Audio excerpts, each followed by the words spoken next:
Hey, we're talking more today about perfecting your prospecting, and we spoke a little bit about planting seeds and want to actually dive into this a little more and actually clarify a couple things. And so, if you're prospecting, we already spoke about the idea of the kick, having an amazing opener, something that grabs attention, interrupts their pattern, breaks their preoccupation, really gets them to stop what they're thinking about and listen to you.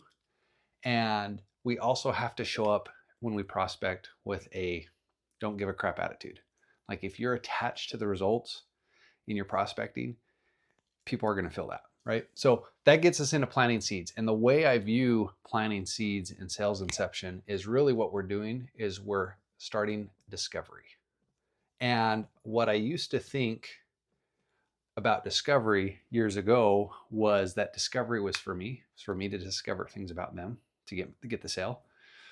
What I've come to realize is the most powerful thing is helping my clients or prospect discover things about themselves or about their current state so that they can see the reason that they need a change. And it's way more powerful if they come to the realization or conclusion themselves, or if you can help lead them to that, than if you tell them that. In fact, maybe I've shared this statistic before.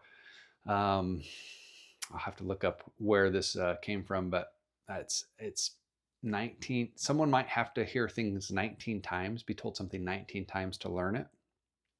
Where if they realize it and say it themselves, it only takes one time, right? So if I can get someone to realize their problem and speak out their problem, it's way more impactful than if I tell them, hey, this is your problem, or this is the problem people like you in the market have.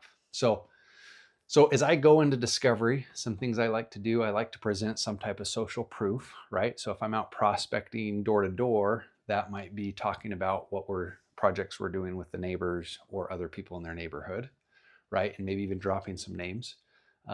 It could be if I'm doing B2B, it could be telling a business what a competitor is doing in the industry right now to get ahead, right?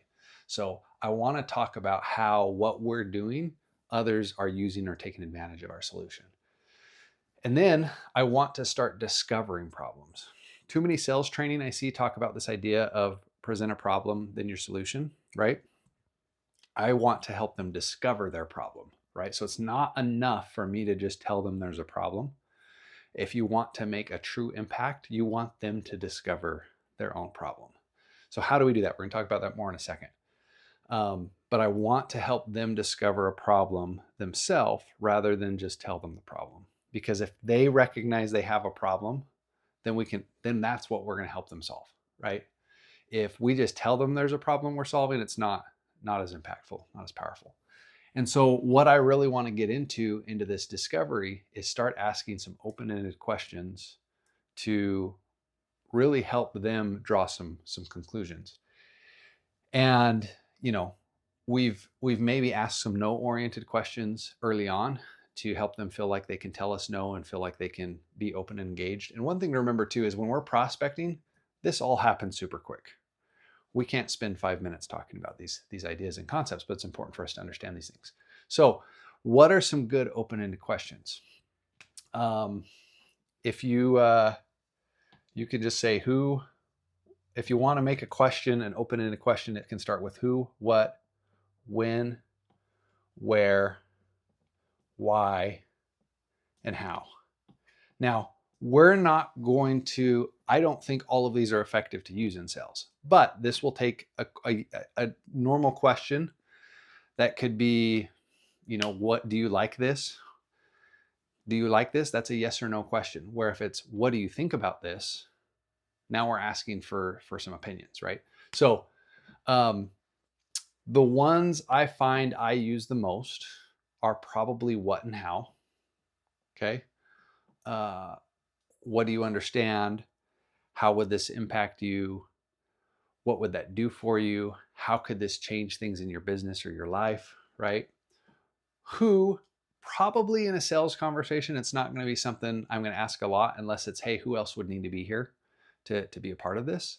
But most of the time, who probably isn't a question we're going to be using through discovery other than maybe just making sure there's not any other, if you're selling B2B, for example, you might ask, hey, who are the other decision makers that would need to be involved in this? Or who else handles your marketing or your sales, right? So it can be, and often it's not really going to help us discover a problem. Where? Probably not also, right? Most of the time, unless we're talking about something logistical in a business, we're probably not going to get into where very often. When can be a good one. When's the last time you noticed this? When's the last time this happened? And then follow it up with a how long have you been feeling this way, right? So when is a good way to start helping them see the problem and how long they've been dealing with it, right? So if you can help them identify the problem, when did you first notice this? How long has this been going on for, right? Now, why is interesting. I love what Chris Voss says in his book, Never Split the Difference, about why. Why makes people get defensive. If you want to spot a rookie salesperson, it's how they use this word why. The best example I can give, especially when we're thinking about prospecting, probably the most annoying thing to hear when you're new at sales, and even when you've been doing it for a long time, is, oh, I'm not interested. Oh, we're not interested in that, right? You're picking up the phone, you're knocking on doors, you're walking in the doors of a business, right? And they tell you, oh, that's okay, we're not interested, right? And an inexperienced sales rep will ask the question, why? The problem with asking that is when you ask them why, they start telling you all the reasons they don't want your product or service, right? Or all the reasons why they wouldn't be interested. So don't do that.